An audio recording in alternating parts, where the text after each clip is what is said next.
are going to demonstrate how we can do vulva swabbing and also how we can do vaginal examination.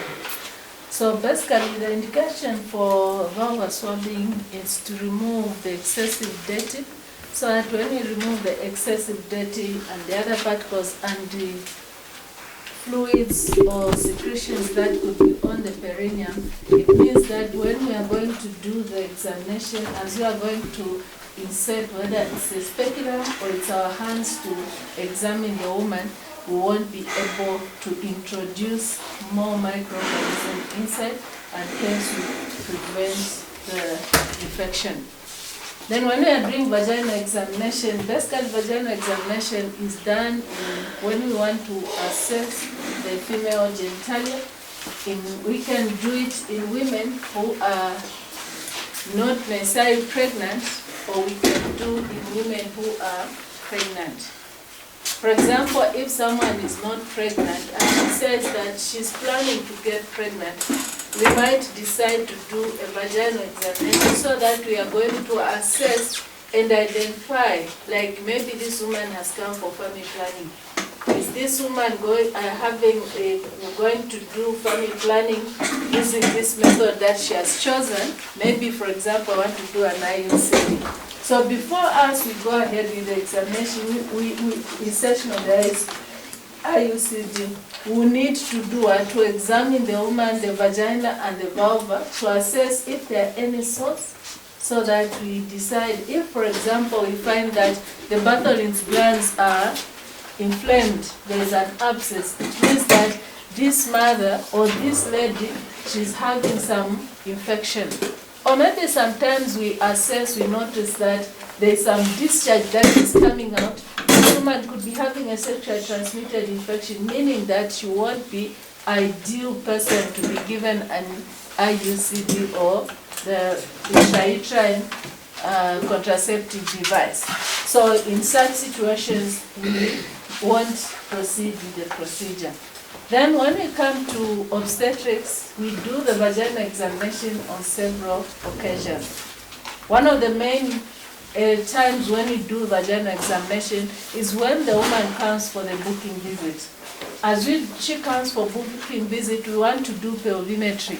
So we want to assess on the pelvis, is it going to be adequate? Are we able to reach on the sacral promontory there, assess the curve of callus to assess whether it is well curved for the passage of the fetus, or maybe she has this flat pelvis so that vaginal delivery may not be appropriate. So we do the vaginal examination. We also want to check if there could be some infection. For example, maybe on the vulva there could be some warts. So it means that this woman may not be, we need to give them ideal advice so that they will be managed before they decide to get pregnant. So when the woman has gotten pregnant, we have assessed for pelvimetry. The other time we want to do vaginal examination also, as she comes now, for example, she says she's in labor. So we want to assess, is she in active phase of labor or she's in latent phase of labor. We want to assess, is the cervix dilated? Has it started dilating? How far has this woman gone? Then we'll be able to assess. So it is one of the methods that we are going to use to assess the progress of labor. Remember when this woman, now it used to be 4 centimeters, but now it's 5 centimeters. When the woman reaches 5 centimeters, we need to put the woman on the pantograph and start monitoring it. We can only know the cervical dilation through vaginal examination. Then the other indication that we may need to do a vaginal examination is if the woman is already in labor, apart from the sequential assessment will be given every 4 hours, then also in between you find that the membranes may rupture. So when the membranes rupture, we need to do a vaginal examination so that we rule out that during that pressure of the fluids which were gushing out, even the cord could have slipped out and then we have a cord prolapse. So we want to assess and confirm whether there's a cord prolapse or there's no cord prolapse. Then when this woman is fully dilated now, we are going to do the vulva swabbing and then we do the vaginal examination to confirm second stage of labor. Then after I've confirmed the second stage of labor, then we can proceed with the delivery of the woman. After the woman has delivered, then we also do a vaginal examination so that we are going to assess if there are any tears on the cervix, along the vaginal canal, and on the vulva. So all those are some of the areas where vaginal examination is indicated. So when we set the vaginal examination equipment, it's not always that we may have all the equipment that we are seeing there, especially if the woman is coming through in labor. So if the woman is coming through in labor, it means that we'll be doing the vaginal examination frequently.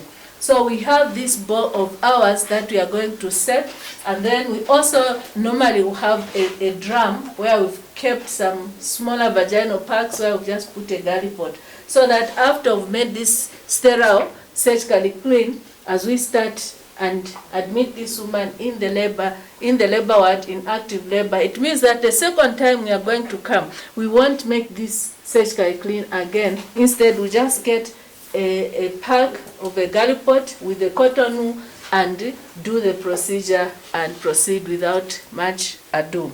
So on our trolley here, we have this trolley with the top shelf and the bottom shelf. So initially, all the clean equipment, we have put it in the bottom shelf so that this on the top shelf, we'll only put it after we made it surgically clean. So we have this ball here, which contains a ball, and in this ball we have some gallipots that contain swabs and an empty gallipot, which we are going to use now to examine the mother. And then we are also going to have some drapes, which we use to drape the woman before we do the actual procedure.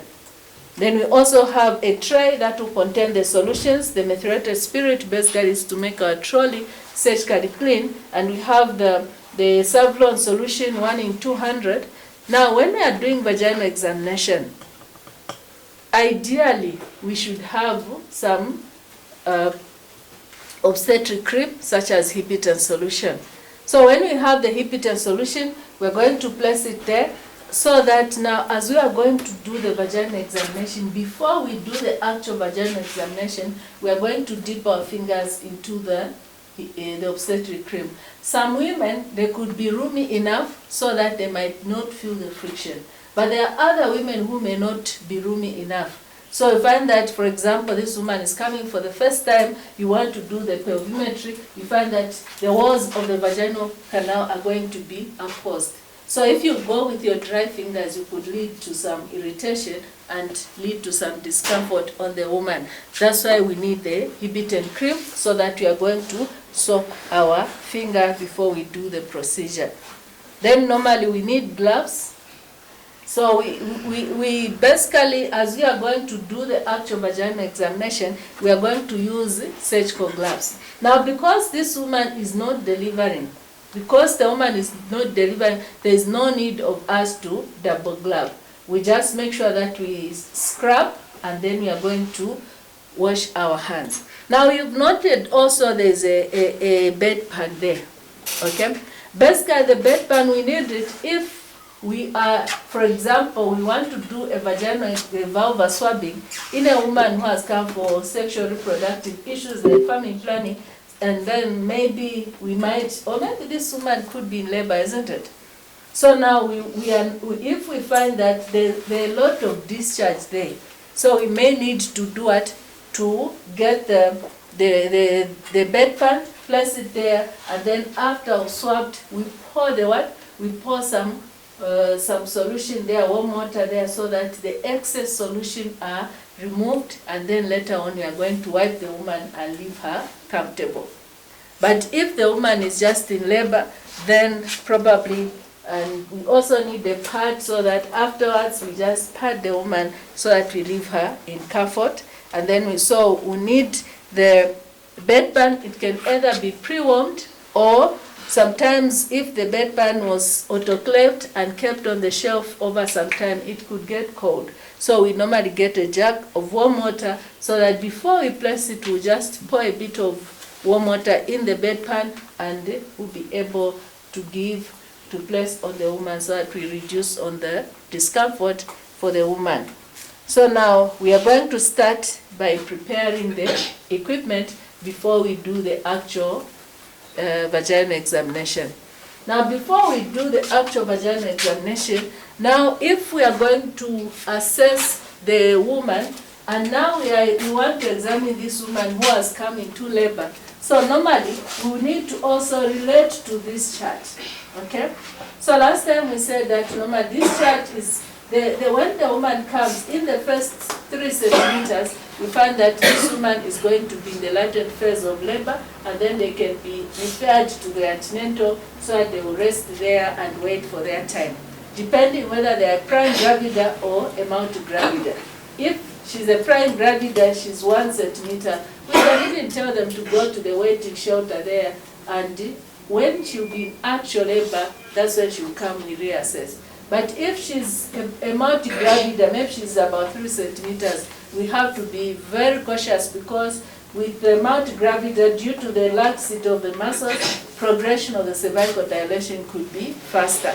So find the one who is 3 centimeters, you tell them to go to the mother's shelter. By the time they are reaching the mother's shelter, that gravity of walking can make them now go into active labor. The next thing you hear, the woman delivered whilst at the shelter there.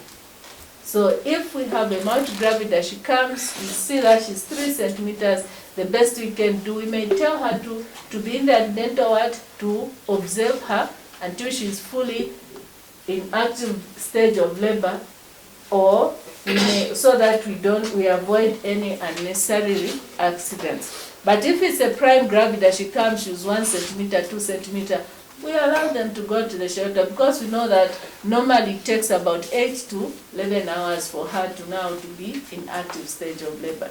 Sometimes she might even go off labor and come the following day or so. So basically, that's that. So as we are going to examine, we'll be relating our fingers to the space that can be accommodated as we feel the vagina. Until finally, we can't feel anything, then we know that this woman is 10 centimeters cervical dilation, or the cervix has completely been taken up as part of the lower uterine segment. So now let us start our procedure. We'll start by washing our hands so that we make our hands clean as much as possible. So basically, since the woman is here, I hope is our stand nearby. Is our stand nearby that side? So basically, we also have a receiver at the bottom that we normally use for throwing the dirty things. But since we are going to monitor this woman continuous, we are normally going to have the stand so that as we are preparing to do the procedure. So now if the woman has just come, we want to prepare to do the procedure, we should have this, which we use for throwing the dirty and other.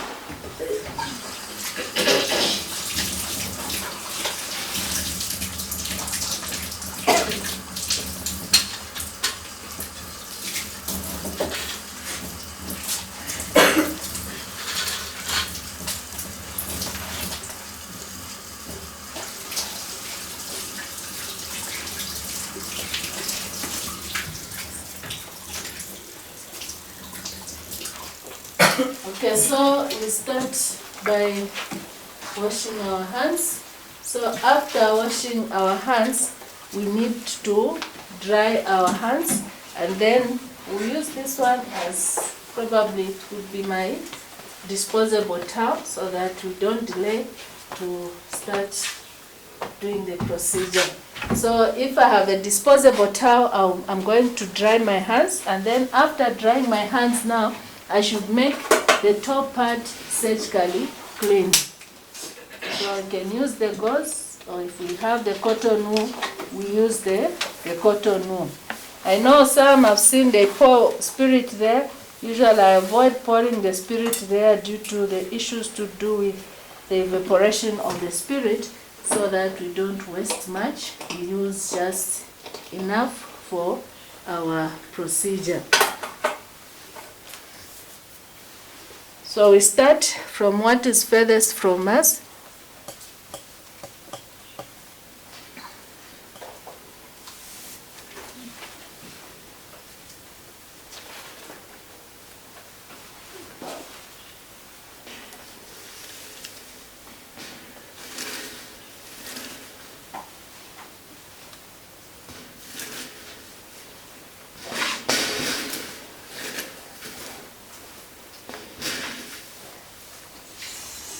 So after we've made our top surgically clean, we should have a pack that should have been autoclaved, which will have a seal there to indicate that it was autoclaved and it has a date when it is expiring, so that we avoid using expired things. Then after we've done that, then we are going to open the outer pack as we normally do.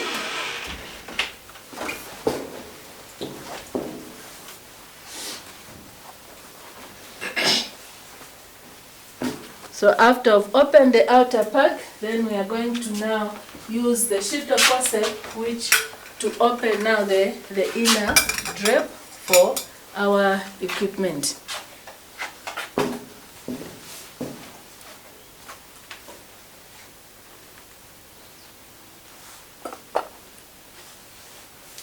So basically in the drape, as we mentioned,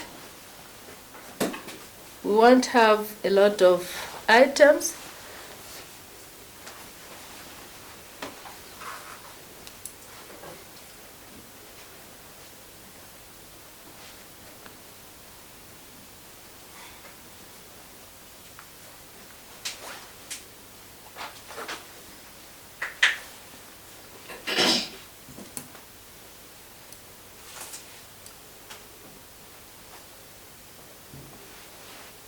So make sure that our trolley, we prepare our trolley adequately, we place everything accordingly.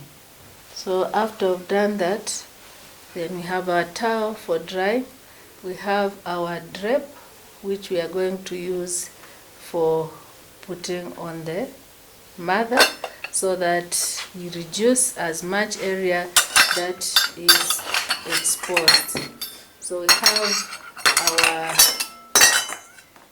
gallipots, the gallipots that we use for our procedure.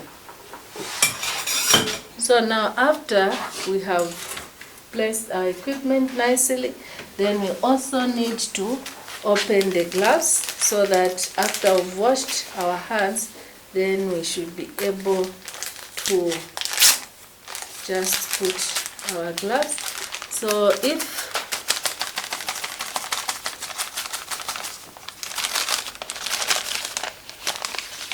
put our gloves where we can easily reach our gloves, we don't need to put it inside there, so that we don't cross over the sterile field. So afterwards, then now we are going to now do the surgical scrub.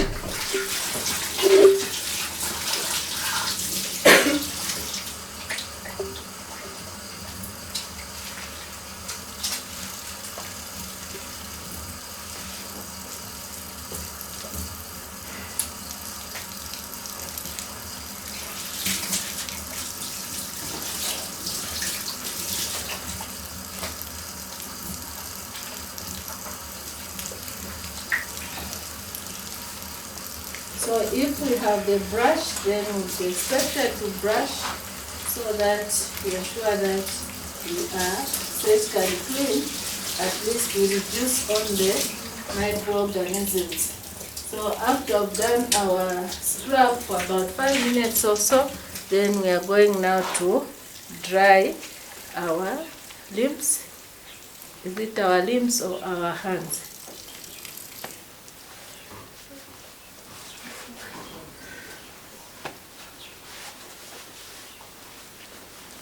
So after we've done, then can easily throw our rag there, or if the ball is down there, we push it, we throw our rag in the ball there, and then now we are going to put on the surgical gloves. So we have a ball down, it's the one that we use. to put the drape that we're using for drying our hands, and we make sure that we follow the normal procedure for grabbing.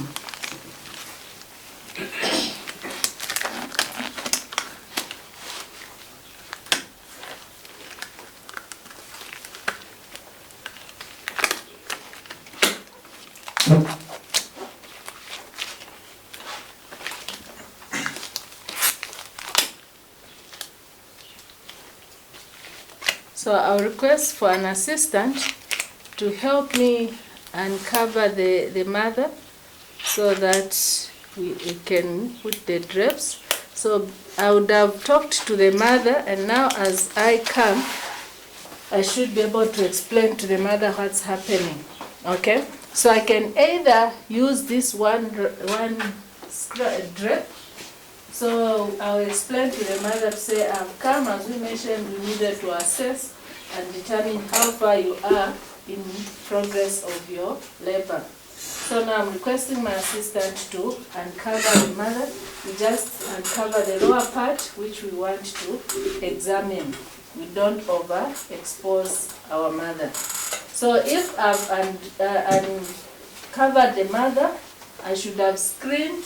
If there are screens, then I'll get this drape with the fenestil so that I put it across. So if there were limbs there, then it would cover the limbs and cover the other limbs.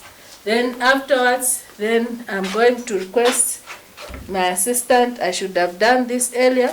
So I'll request my assistant to pour the solution for me.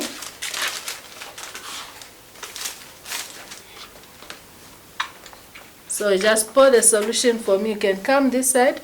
Make sure that you pour against where there are no labels, so that in case of any spillage, it does not fall on the labels.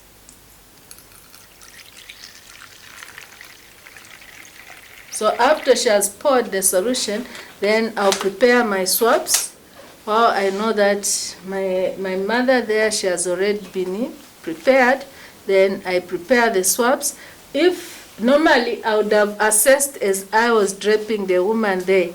So if I assessed the woman is clean, usually 5 swabs are adequate for the procedure. I don't need a lot of swabs.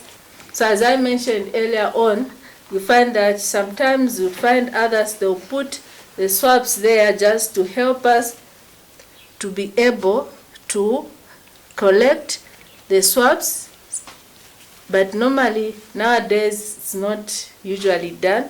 So I'll have my swabs there, and then after I have my swabs there, now I'm going to go and assess my mother. So when doing the vaginal examination, we have to know which hand are you using, okay?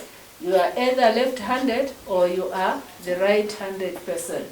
For example, myself, I'm right-handed, isn't it? Now, because I'm right-handed, I'll start swabbing using my left hand and finish with my right hand, okay? So I'll make sure that the fingers, they don't touch each other. Because when this one starts swabbing, like now, they are all at the same status, I haven't touched the woman.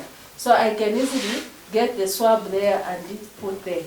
But after I've started swabbing, it means that this limb here, it has come closer to the patient, and the risk of having gotten into contact with whatever substance there is going to be high. So I should do what? They should not touch each other until I finish the procedure. So I'll start by cleaning the furthest part, or the labia majora, and as I clean the furthest labia majora, I should ensure that I clean the vestibule, starting from the top part here near the clitoris. I wipe going down like that until I reach the fourchette, and then I'll throw my swab. Then I get the next one, then I'll clean the what? I'll clean the next labia majora. Then I throw that. Then after I've done that, then I get the swab. Then now I'm going to clean the labia minora. So I'll clean now the labia minora. which is furthest, and then I clean also the labia minora, which is closest to me this side. Then after I've finished, this hand which was getting in contact with the mother is the one that I'll use to gently hold the upper part of the labia minora and the labia majora to slightly open up, so that now I'm going to clean the inner orifice there, starting from up there on the clitoral hood, coming down like that until I clean like that.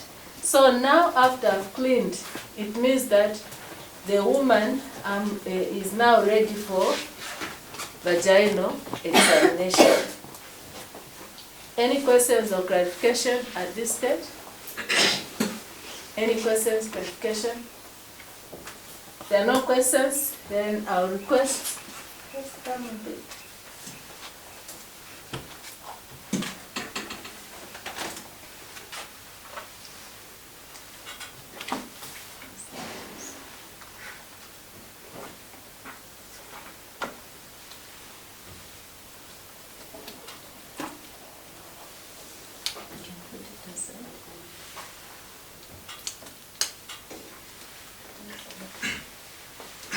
Okay, so now we have done the vulva swabbing. The next thing that we are going to do is going to be vaginal examination.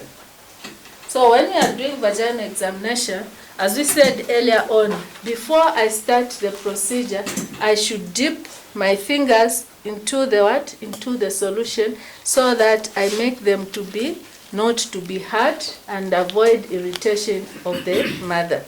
So sometimes I may need to also find out from the mother if she's allergic, because if she's allergic, it means that she might react and go into anaphylactic shock. But normally Hibit cream, there's no allergy. So now I'm getting these gauze, so that after I've finished my procedure there, I'll use this gauze as I'll tell my mother to cough to assess on how much of vaginal discharge is. So my fingers have applied the cream, and meaning that I can easily do the procedure. So I'm going to insert my middle finger and the small finger and start explain the procedure to the mother. Okay? So now I want to assess how far you've gone. So I will insert the two fingers. Might be a bit discomfort, but you have to bear with me so that we assess and determine how far you've gone in progress with your pregnancy. So as I insert, okay, so the examination on vaginal examination, normally we want to reduce the infection as much as possible, isn't it? So I'm going to start from inside, coming outward. So I will insert my two fingers, and as I insert my two fingers, I'm going up until I feel where the cervix is. Okay? Then when I feel where the cervix is, if I'm doing like during the time this woman comes in pregnancy, as we want to assess the adequacy of the pelvis, I won't end where the cervix is. I might not actually feel because the cervix is closed, isn't it? So what I'm going to do is, if you look at the vagina, I have the lateral walls, the anterior and posterior, and the lateral walls, isn't it? Then where the cervix is jutting into the supra cervix enters into the vagina, you find that the vagina is going up to here, isn't it? So find that we have the foreshape, we have the upper part, we have the lower part, and the sides. So in this, as I go in the fornices now, I'll go in the posterior fornix, and when I go in the posterior fornix there, I'll be able to reach down there. Then when I go up, I'll try to push my fingers to go up and see if I can reach the sacral promontory. Although in most cases, we may not be able to reach the sacral promontory because the woman the cervix could be wider and my fingers could be shorter.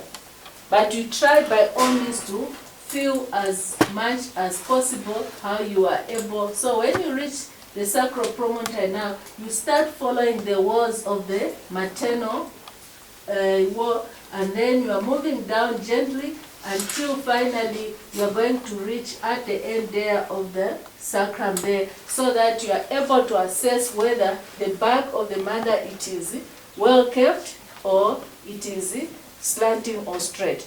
So if it is well kept, it means that this woman could be having a gynecoid pelvis, and hence the pelvis is adequate. There will be adequate passage of the fetus as it comes so that it can deliver.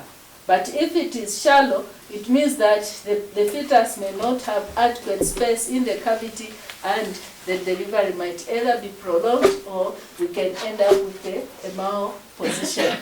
So after I've assessed the sacropromontory and the cape, then I'll gently try to, I've assessed, and then I'll gently try to rotate my hand, so that as I am trying to rotate my hand and coming down, the next part that I want to feel now is going to be the ischial spines.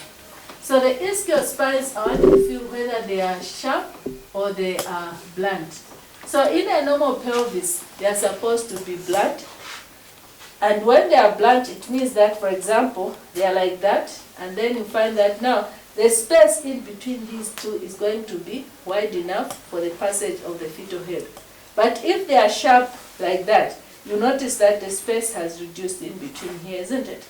So it means that the fetus might not be able to pass through there. And because it cannot pass through there, there are chances that as the fetal head is coming down, it will be trapped there. And then we end up with the woman failing to deliver properly. So this woman could be indicated for cesarean section because the pathway is not adequate for delivery of the baby. So after I've assessed for the symphysis pubis, then I'm going to come down now, and as I come down now, I'm feeling for the tuberosities. Okay? So the tuberosities, these are the spaces where this woman, this is the part which we use now to assess the outlet for the mother. Okay? Remember, for the inlet, we have the pelvic brim. We have those landmarks we assess, and one of the major landmarks we check on the pelvic brim is the sacropromontory. If we are able to reach it, if it is close, that means that we might be dealing with an android pelvis. But if we may not fail to reach it, or it's not very prominent, then we could be dealing with a gynecoid pelvis. Then there's adequate space. Then from there, on the cavity mainly we are looking for the ischial spines. If they are blunt, it means that we have adequate space. If they are sharp, it means that the space in between the two might be reduced. And then on the outlet of the pelvis, we are looking for the tuberosities.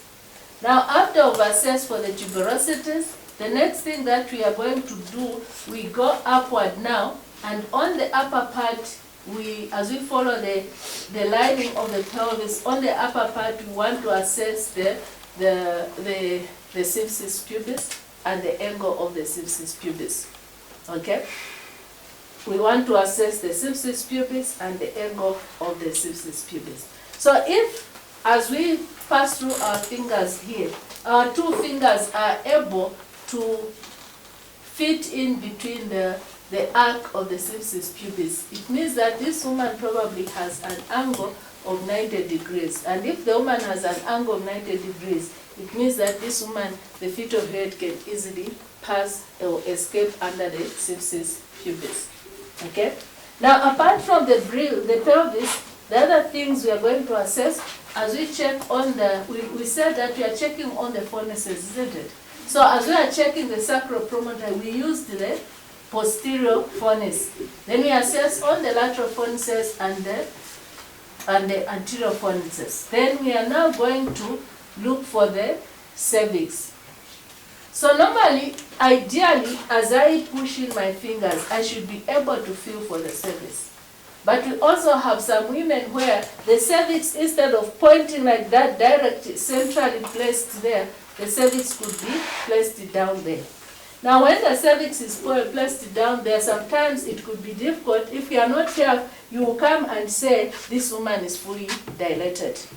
Why? Because you are just feeling this part and you say she's fully dilated. So you have to make sure that you go in there, all the fornices, and then in the posterior aspect until you check, you find probably the cervix is there now. You are going to measure how many of the fingers it's accommodating. If it's only one finger but it's tight, then you know that here I'm dealing with a woman who is still maybe 1 centimeter.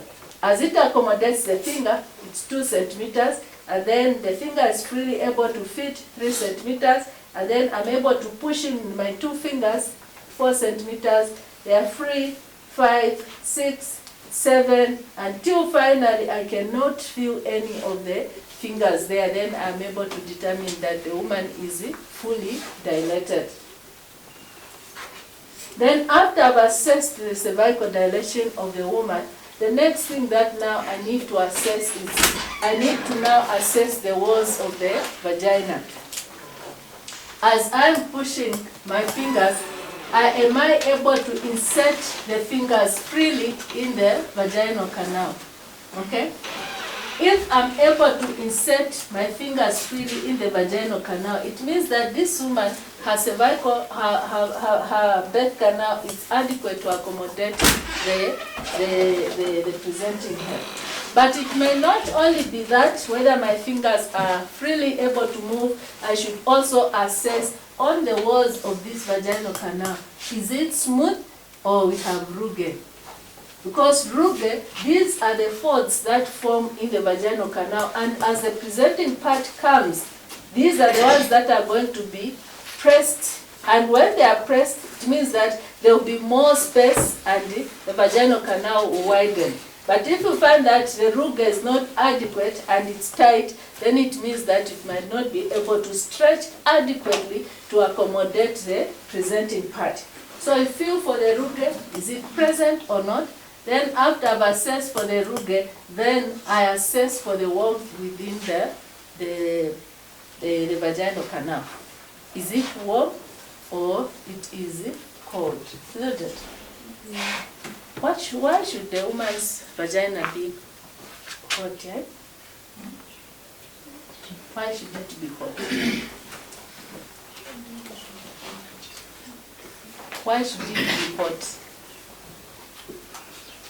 We know that, we've learned that one of the means of loss of heat from the body is what? Through blood, isn't it? Yes.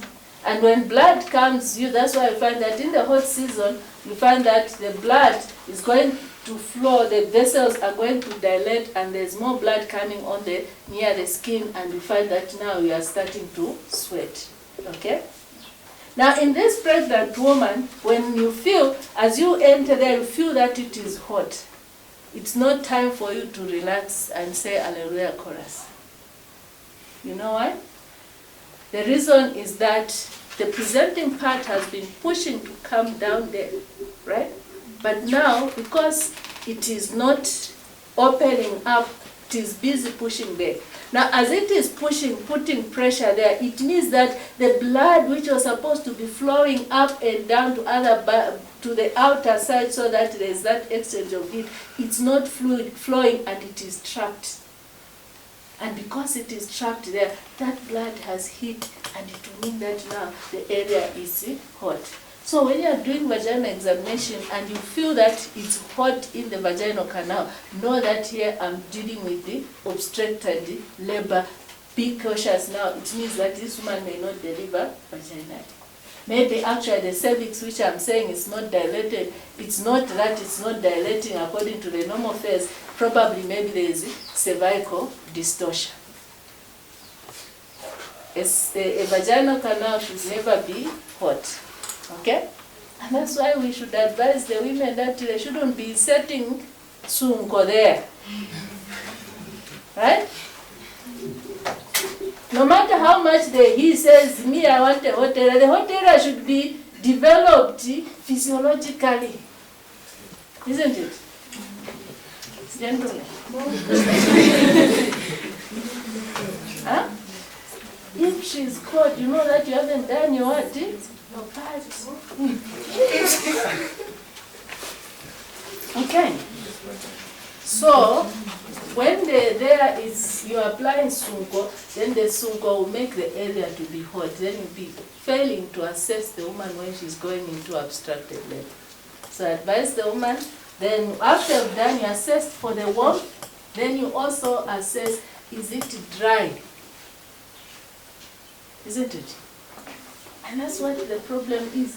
These herbs they will give the woman to drink, they will give the woman and say that it should make the surface dry, isn't it? Yes. Is it correct? Yes. So immediately it is dry, right? Immediately it is hot and dry. For me and you, we should get worried, isn't it? Because if she's pregnant, she's in labor, that dryness should indicate that there is what? Obstructed labor. We need to take this woman for further assessment to rule out that. Okay? So after assess for the warmth, the heat, then we are now coming out towards the end. Okay? So remember, we assessed there whether it could accommodate the 2 fingers. Okay? The tuberosities may not be felt adequately, but what we do now, as we are coming out there, we are going now to make a what? As we are coming out, we are going to make a fist, and then after I make a fist, we are going to insert our fist in between here. So as we insert our fist there, we want to see whether these 4 knuckles are able to fit in here adequately. So when the 4 knuckles are fitting in there adequately, it means that the tuberosities are well spaced and the outlet is adequate to accommodate the presenting part. So after we've put our knuckles there, then the other thing that we do now is we are going to we assess on our fingers what type of a discharge that is there. Okay? Then as we assess, then we get a gauze. So as we get the gauze, we are going to place it here at the introitus and request the mother to cough. Normally, the vagina does not produce secretions. Okay? Vagina does not produce secretions, but the cervix is the one that produces secretions. So the mother, as she coughs now, you find that there will be that screeching or release of the secretions. So if the woman is in the first trimester, in the second trimester, in the third trimester, due to the excessive vascularization occurring there in the lower of the lower segment, you find that even the discharges are going to be increased. So as she coughs, she will squeeze some secretions, and then we are going to assess what type of secretions they are. We know that one of the physiological changes of the reproductive system is the woman is going to have a whitish discharge, which is non-offensive.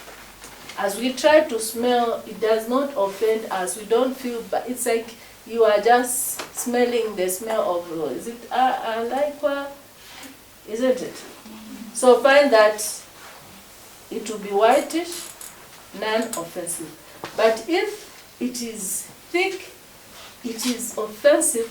You know, there's that smell where even if you've applied those 25 kwacha perfumes, you can still know that this one is a smell of the infection. Then you know that here there is infection. So if the vagina, there was no heat, warmth, the discharge is normal, then we know that this woman has leukorrhea. But if the discharge is excessive, then we know that the woman could be having some infection. So we have examined the vagina, and we are able now to determine whether the woman is in active stage of labor or the woman is not in active stage of the labor. If the woman, she was coming made for pelvic examination, right? For pelvic examination, we'll start by examining the vulva, isn't it? We inspect the vulva, Even when she comes on initial admission in labor, we inspect the vulva, isn't it? So last time we said on inspection of the vulva, we want to see the general appearance. Is this woman hairy? Isn't it? Because if she's hairy, you'd find that sometimes it might lead to some infection prevention if you are going to perform an episiotomy. So antenatally, as we said, when we're doing physical examination, we did physical examination of the vulva, isn't it? And we educated the woman on how to keep the vulva. We assessed everything. So, but now when she comes in labor, we don't take it for granted that she was taught, because sometimes these women, they'll just come at the last minute, and in most clinics, sometimes you find that when they have a lot of women, the nurses may end up maybe delay, or they may not write what they've identified. So again, you have to reassess. Are there any signs of the scars? Probably, maybe if there are scars, you ask, why do you have this scar? Did you have an episiotomy during the last delivery? So that if she tells you that she had an episiotomy, you know that you might be dealing with a woman who is having big babies, or probably she's not roomy enough for her to have a normal vaginal delivery.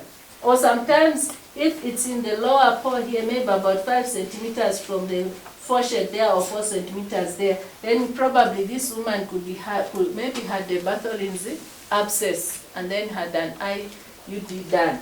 You also check for the skin duct, whether they are inflamed or not, and then you assess for the general appearance, because sometimes some women, if they've got condylomata lata, there could be some sores there due to syphilis, isn't it? Or maybe this person has some infection, a viral infection, like warts. So if the woman has warts, you find that they'll grow around here. Sometimes they can even close the introitus. Okay? The sad part of warts is that usually the warts are going to do what? As they grow, they produce, when the infection is active, to produce a lot of heat. Okay? Now, if you are staying in a space where maybe you don't even have power, okay? You don't even have power, meaning that everything, when it gets dark, the cell will just come in darkness, isn't it? So then when they feel the heat, they say everything is okay, it's hallelujah chorus. Whilst that heat is coming due to what? Due to the presence of what? So when this woman comes, and most of women, I don't know, I won't ask it, I'll just mention, you find that very few women will be able to put a mirror down there and stand and see what is there. Isn't it? Yes. I find that they are moving around, they don't know how it appears.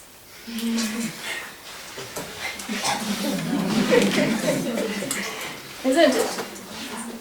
It's our anatomy, isn't it? Yes. No, anatomy. Isn't it? Okay, so now, in short, what we are saying is that you find that as you examine this woman, you find this woman has a cauliflower-like appearance there. So you need to do what?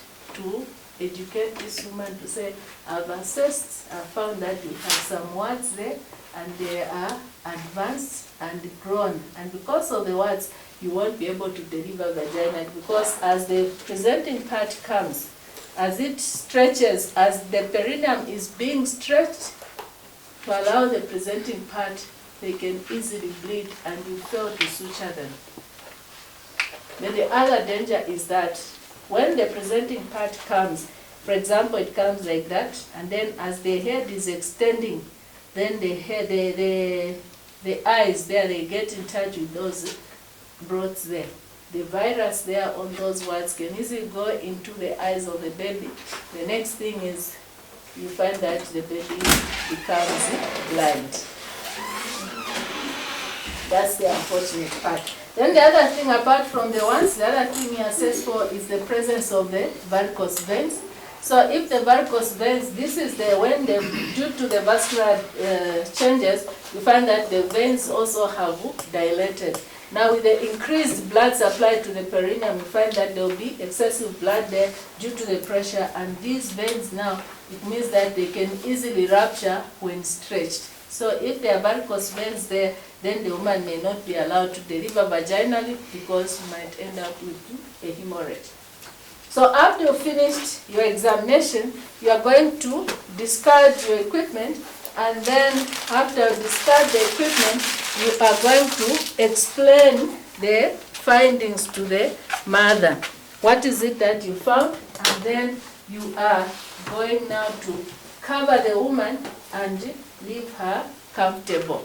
So when you leave her comfortable, you are now going to discard equipment to the appropriate, whether it's the drapes, you throw them at the right place. Then these hands which we're using for examining the woman, you dip them in jig 1 in 6, and then afterwards you are going to discard the gloves and in the proper airtight closed container and throw them away accordingly. So that's the procedure that we do for vaginal examination and vulva swabbing in a woman who is pregnant as we assess the progression. So after you're finished, then you're going to record appropriately. If the woman is in labor, normally on the admission note, on the obstetric admission form there, you can see the vaginal examination. So there's one part which we didn't mention. We are going to also probably, do you have a small fetus there?